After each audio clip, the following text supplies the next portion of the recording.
नमस्कार और स्वागत है। आज हमारे पास एक बहुत ही छोटी सी स्क्रिप्ट है, मुश्किल से 1 मिनट की। इसका टाइटल है समय का महत्व। जब मैंने इसे पहली बार पढ़ा तो सच कहूं लगा कि ये वही आम मोटिवेशनल बातें हैं जो हम हर जगह सुनते रहते हैं। लेकिन फिर एक बात मेरे दिमाग में अटक गई। ये इतनी छोटी होकर भी इतनी असरदार क्यों लगती है? तो आज हम इसी की पड़ताल करेंगे।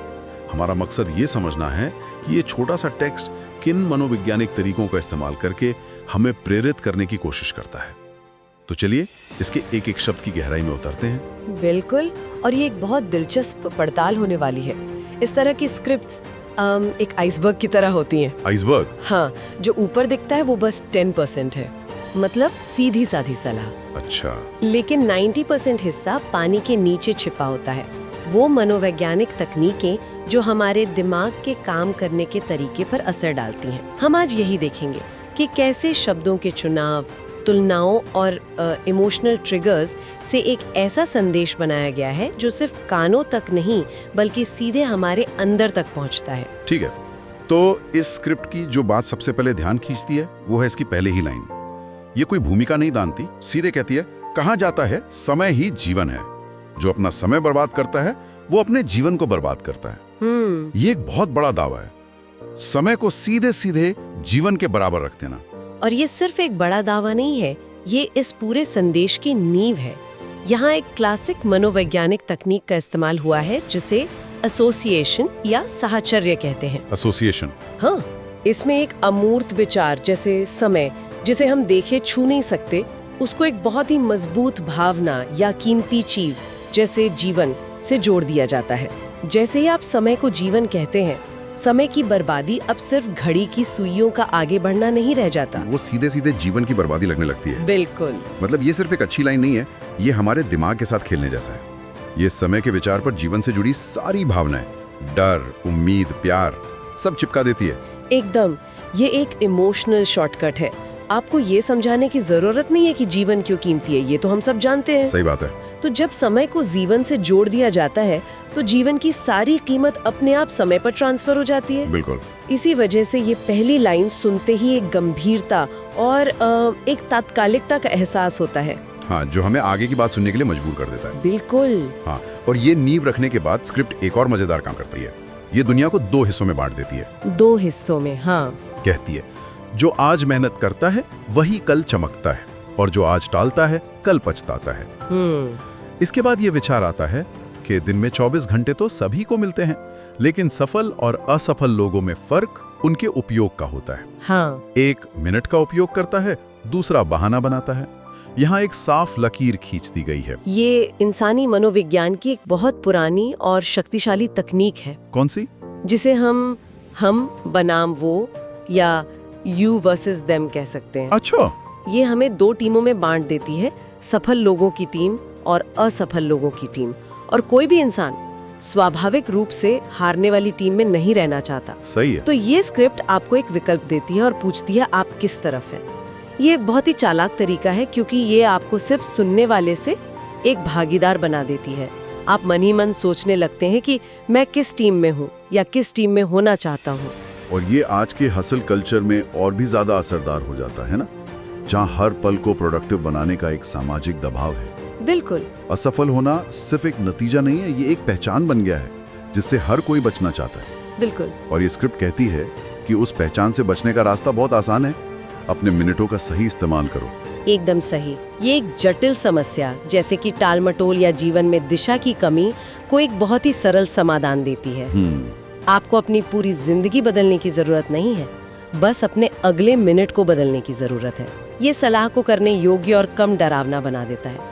ये कहती है कि महानता का रास्ता लंबे चौड़े कामों से नहीं बल्कि छोटे छोटे मिनटों के सही इस्तेमाल से होकर जाता है। ये उम्मीद जगाता है। इस विचार को और मजबूत करने के लिए स्क्रिप्ट एक और बहुत शक्तिशाली तुलना करती है जो समय की उस खासियत पर जोर देती है कि वो एक बार जाने पर लौटता नहीं। हाँ। ये कहती है पैसा खोकर वापस पाया जा सकता है, पर समय एक बार गया तो कभी लौट कर नहीं आता। ये एक ऐसी तुलना है जिसे हम सब ने अपनी जिंदगी में महसूस किया है। और ये तुलना सीधे तौर पर हमारे दिमाग के एक बहुत ही गहरे हिस्से पर असर करती है, जिसे मनोवैज्ञानिक लॉस अवर्जन या नुकसान से बचने की प्रवृत्ति कहते हैं। Loss aversion. जी, इसका मतलब है कि हम कुछ पाने की खुशी से ज्यादा किसी चीज को खोने के डर से प्रेरित होते हैं। अच्छा। जब स्क्रिप्ट कहती है कि खोया हुआ पैसा वापस आ सकता है, तो वो उसे एक अस्थायी नुकसान बताती है। लेकिन जब वो कहती है कि समय कभी लौट कर नहीं आता, तो वो समय के नुकसान को एक स्थायी, कभी ना भरने वाला घाव बना देती है। बिल्कुल। तो इसका मतलब ये हुआ कि स्क्रिप्ट हमें सफलता का लालच देने से ज्यादा समय खोने के डर से डरा रही है। ये तो एक तरह से फेयर बेस्ड मोटिवेशन हुआ। हाँ, कुछ हद तक ये डर और उम्मीद का एक मिला जुला कॉकटेल है। ये पहले आपको समय खोने की त्रासदी का डर दिखाती है और फिर उस डर से बचने का रास्ता भी दिखाती है। हाँ। ये मुझे मेरे स्कूल के दिनों की याद दिलाता है। हमारे एक टीचर थे जो हमेशा कहते थे, घड़ी की टिक टिक तुम्हारे जीवन की उल्टी गिनती है। अरे वाह। सुनने में डरावना लगता था, पर इसका असर बहुत गहरा होता था। हाँ, होता होगा। ये स्क्रिप्ट भी वही काम कर रही है, बस थोड़े नरम शब्दों में। खोया हुआ पैसा एक समस्या है, लेकिन खोया हुआ समय एक त्रासदी है जिसे कभी ठीक नहीं किया जा सकता। ये विचार हमें तुरंत कार्रवाई करने पर मजबूर करता है। बिल्कुल। और इस तात्कालिकता को स्थापित करने के बाद स्क्रिप्ट हमें सिर्फ सोचने के लिए नहीं छोड़ती है, वो एक स्पष्ट कॉल टू एक्शन देती है। हाँ, कर्म करने का आह्वान। बिल्कुल। ये कहती है, तो आज से एक वादा करो, हर दिन कुछ नया सीखोगे, हर दिन कुछ अच्छा करोगे और हर सेकंड को अपने सपनों के नाम करोगे।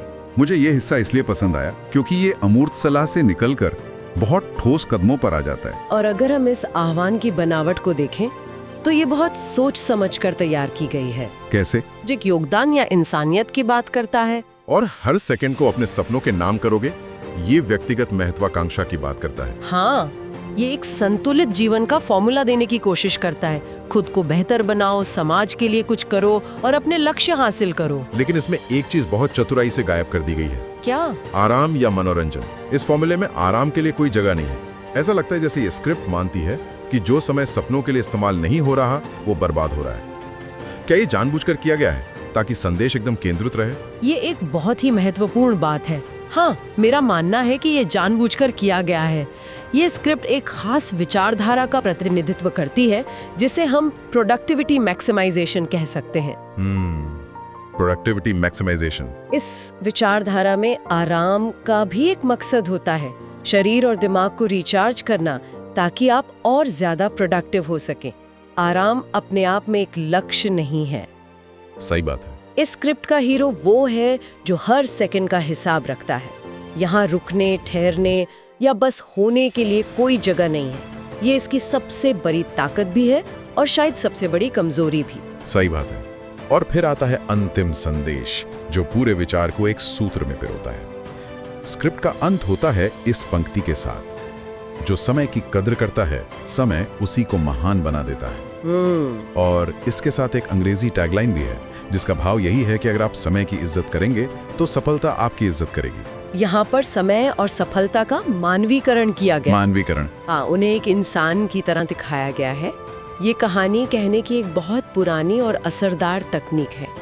जब कहा जाता है कि समय आपको महान बना देगा या सफलता आपका सम्मान करेगी, तो ऐसा लगता है जैसे समय और सफलता कोई बाहरी शक्तियां हैं या कोई देवता है जो आपकी मेहनत और सम्मान का फल देते हैं।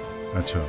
ये हमारे अंदर न्याय और कर्म फल की भावना को जगाता है कि अगर आप सही काम करेंगे तो आपके साथ सही होगा।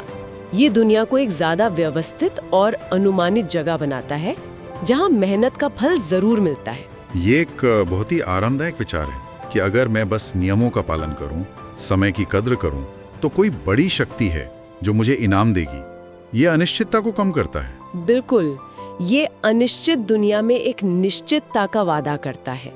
ये कहता है कि सफलता भाग्य या संयोग की बात नहीं है, ये आपके और समय के बीच के रिश्ते का सीधा नतीजा है। ये नियंत्रण की भावना देता है। हाँ, आपको बस एक ही काम करना है, समय का सम्मान, बाकी सब अपने आप हो जाएगा। ये एक बहुत ही आकर्षक और शक्तिशाली वादा है। तो अगर हम इस पूरी चर्चा को समेटें तो ये छोटी सी स्क्रिप्ट सिर्फ शब्दों का खेल नहीं है। नहीं, बिल्कुल नहीं। ये मनोविज्ञान का एक मास्टर क्लास है। इसने समय को जीवन से जोड़कर उसे कीमती बनाया, दुनिया को सफल और असफल में बांटकर हमें चुनने पर मजबूर किया, पैसे से तुलना करके और लॉस अवर्जन का इस्तेमाल करके हमें डर का एहसास कराया, और अंत में समय का मानवीकरण करके हमें एक कर्मफल का वादा दिया। ये सब कुछ 1 मिनट से भी कम समय में हो जाता है। हाँ, ये स्क्रिप्ट हमें एक खास तरह का चश्मा पहनाती है, जिसे समय सिर्फ एक संसाधन, एक रिसोर्स की तरह दिखता है, जिसे अपने सपनों को पूरा करने के लिए खर्च करना है। ये एक बहुत ही उपयोगी और शक्तिशाली नजरिया है, खासकर उन लोगों के लिए जो अपने जीवन में कुछ हासिल करना चाहते हैं। हाँ, और यहीं से हमारा अंतिम विचारोत्तेजक प्रश्न उठता है। क्या है वो? ये स्क्रिप्ट समय के उपयोग पर जोर देती है, लेकिन उस समय का क्या मूल्य है जिसका कोई उपयोग ना हो। वो समय जो हम बस दोस्तों के साथ बैठकर बिताते हैं, या संगीत सुनते हुए, या बस खिड़की से बाहर देखते हुए, इस स्क्रिप्ट के नजरिए से शायद वो बर्बाद हुआ समय है। ये गहरा सवाल है। हाँ, तो सवाल ये है कि क्या समय हमेशा एक सीधी सड़क ही होता है जिस पर चलकर मंजिल तक पहुंचना है, या समय एक समंदर भी हो सकता है जिसमें बिना कहीं पहुंचने की जिद के बस तैरा जा सकता है, उसकी लहरों का मजा लिया जा सकता है। ये सवाल ये स्क्रिप्ट नहीं पूछती, पर शायद हमें खुद से पूछना चाहिए। समय के साथ हमारा रिश्ता सिर्फ उत्पादकता का है या कुछ और भी हो सकता है?